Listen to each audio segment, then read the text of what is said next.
여러분 안녕하십니까. MBC 뉴스데스크 이어서 광주에서 전해드리겠습니다. 민선 7기 광주시 출범을 2주 앞두고 인수위원회 성격의 혁신위원회가 오늘부터 활동을 시작했습니다.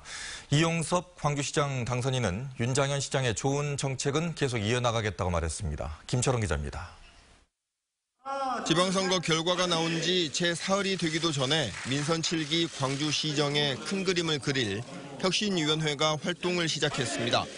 시민주권위원회와 일자리경제위원회 등 모두 7개 분과 23명의 위원으로 구성됐습니다. 이용섭 당선인은 당선되자마자 혁신위 활동을 서두르는 건 마음이 급해서라고 말했습니다. 그러나 일자리가 없어서 살기가 팍팍해서 잠 못 이루는 시민들을 생각하면 한시도 늦출 수가 없습니다. 제가 속도는 내겠지만 졸속으로 하지는 않을 것입니다.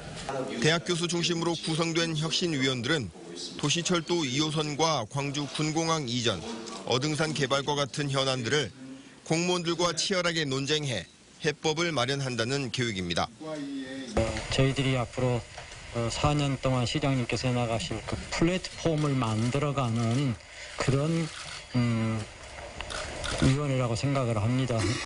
이용섭 당선인은 그러면서 민선 6기의 좋은 정책들은 계속 이어나갈 것이라고 강조했습니다. 현대자동차가 빅그린 산단에 투자 의향서를 낸 것과 관련된 광주형 일자리와 같은 정책은 계속 이어나가겠다는 뜻으로 풀이됩니다. 정책의 생명은 일관성입니다.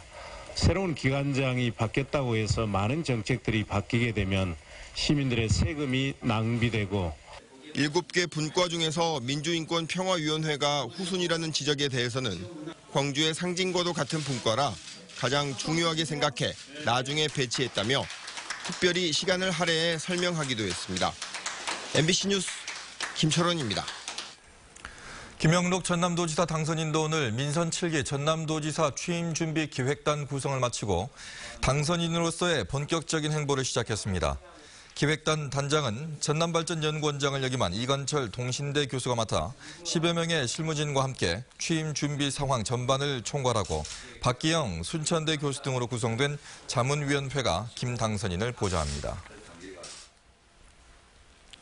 6.13 지방선거에서 참패한 바른미래당이 김동철 위원장을 중심으로 비상대책위원회를 가동합니다. 바른미래당 비대위는 내일 국립현충원 참배를 시작으로 출범하며 오는 8월 새로운 지도부 선출을 위한 전당대회 전까지 활동하게 됩니다. 바른미래당은 이번 주 경기도 양평에서 30명 의원들 모두가 참여하는 워크숍을 열어 지방선거 패인을 분석하고 당 혁신 방안을 논의할 예정입니다. 낮 기온이 30도 가까이 오르면서 열사병 같은 온열 환자도 늘고 있습니다. 오전과 밤에도 온열 질환이 발생할 수 있는 데다가 전남은 무더위에 취약한 고령 인구가 많아서 각별한 주의가 필요합니다. 문형철 기자입니다. 지난해 발생한 온열 환자는 모두 1,500여 명. 이 가운데 전남 지역 환자는 190여 명으로 경기도에 이어 전국에서 두 번째로 많았습니다. 전국적으로는 건설 현장 같은 실외 작업장에서의 발생 비율이 가장 높은 반면 농촌 지역이 많은 전남은 논과 밭에서 발생한 환자가 전체의 30% 이상을 차지했습니다. 최근 7년간 온열 질환으로 숨진 환자의 절반 가까이도 농과 밭, 비닐하우스에서 발생한 데다 사망 환자의 52%가 70세 이상이란 점을 감안하면 농업에 종사하는 노인들의 위험성은 더욱 큽니다. 특히 기온이 절정에 달하는 오후 시간대에 환자가 집중되지만 더위가 강해지고 열대야 일수까지 늘면서 지난해 온열 환자 10명 가운데 4명 이상은 오전과 저녁, 밤 시간대에 발생했습니다.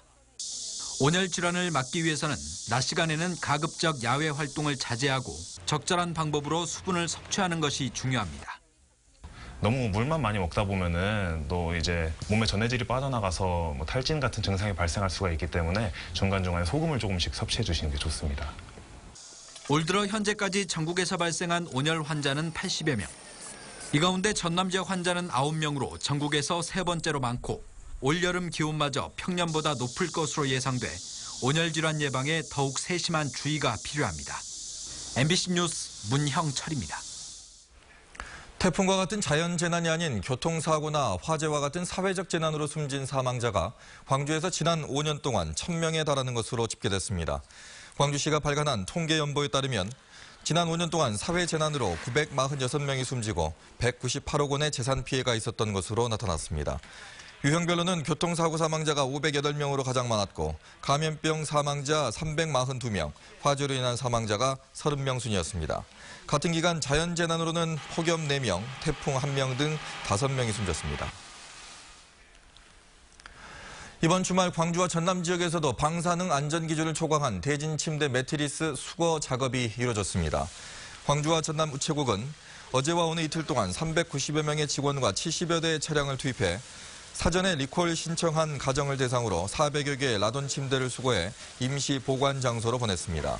우체국은 수거 작업 완료 뒤 앞으로 일주일 동안 지역별로 추가 방사능 검사를 실시할 예정입니다. 친환경차에 대해서 제2순환도로 통행료를 깎아주는 광주시 정책에 신청자가 조금씩 늘고 있습니다.